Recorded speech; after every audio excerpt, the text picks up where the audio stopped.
So why did I start RJF Accountants? Well, first of all, don't forget to subscribe to our YouTube channel. Also in the comments box, there's a link there which you can visit our website and see all the things that we do for startups and early stage businesses. And you can also book a call in with me if you want to discuss anything that you see in this video or anything on our website or YouTube channel. So in terms of RJF Accountants, I set this up because I saw a gap and a need to help startup and early stage businesses.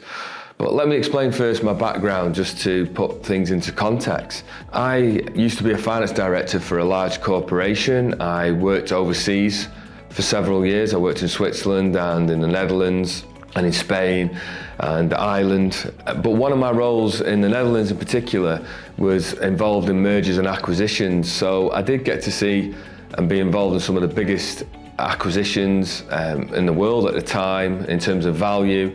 But I also was involved in a lot of smaller acquisitions where the company would buy companies in their supply chain. So I saw both extreme sort of ends of the scale of acquisitions and mergers and disposals. When I came back to the UK, I did a bit of portfolio finance director work, working for private equity firms who had invested in companies. I was also part of an angel investment network too, and that really struck a chord with me when I used to come across a lot of founders and startup businesses where they would have great pitches, great ideas, very slick presentations, but when they came to numbers and finance, they would sometimes fall down, and this would put off investors, a bit like that Dragon's Den program we see where they will have a great idea and everyone gets really excited, and when they get asked about the numbers, people switch off because they can't explain it properly, so it can turn off investors. Now in terms of the accounting side, I thought, well, I can do the statutory things, the compliance work, the kind of keep you out of jail services, for want of a better phrase, but a lot of accounting firms do that. And when I speak to these founders, a lot of them say, look, I have trouble speaking with an accountant. The bigger firms are not interested, which I understand. The fees are not there. They probably can't cover their overheads by speaking with startups or early stage businesses. The mid-tiers are very good, but can be very expensive. And when cash is really tight, that's something that a founder might not see as value. And the high street accountants are very good. They'll do the compliance work excellently, but when they want advice on things such as maybe investment or SEIS or anything like this, then they perhaps fall short because they've not really experienced that. Now, also, when I came back to the UK, I've started my own businesses and some have worked and some have failed. So I've been in a founder's footsteps as well. I've been in their shoes and I've experienced what they're going through. So I thought, well, I can combine the two. I can do all the compliance work and all the accounts, because when you start up a company, you've got legal obligations to do things. So I can do all that, that's not a problem.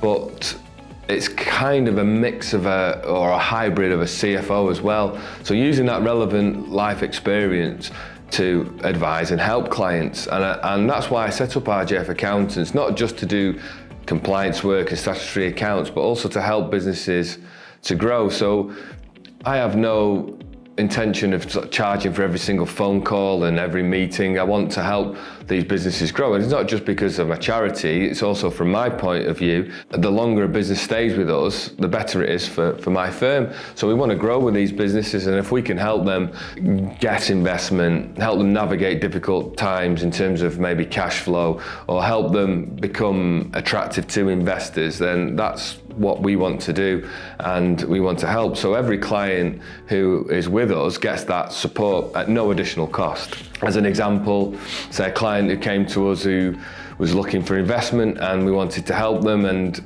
they came on board as a compliance client, just doing the compliance, statutory year-end accounts, tax returns, etc., etc. And we advised them about SEIS, Seed Enterprise Investment Scheme.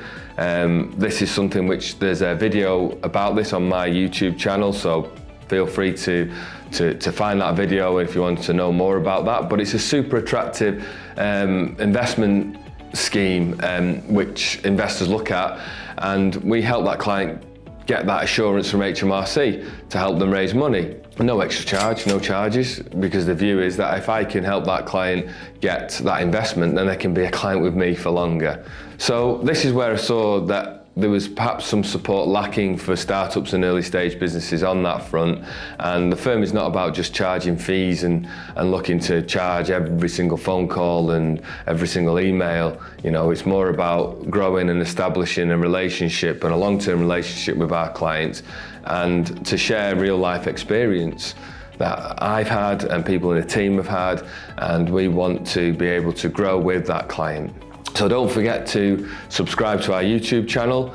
Also, if you want to book a call in with me to discuss anything that you've found of interest in this video, or in terms of being a client of RJF Accountants, then there is a link in the comments box that you can click on and book a time that suits you to have a quick discovery call with me, and we'll hopefully be able to help you and see what we can do for your business and help you grow and make this startup idea that you've got be successful and a business that you can enjoy and profit from.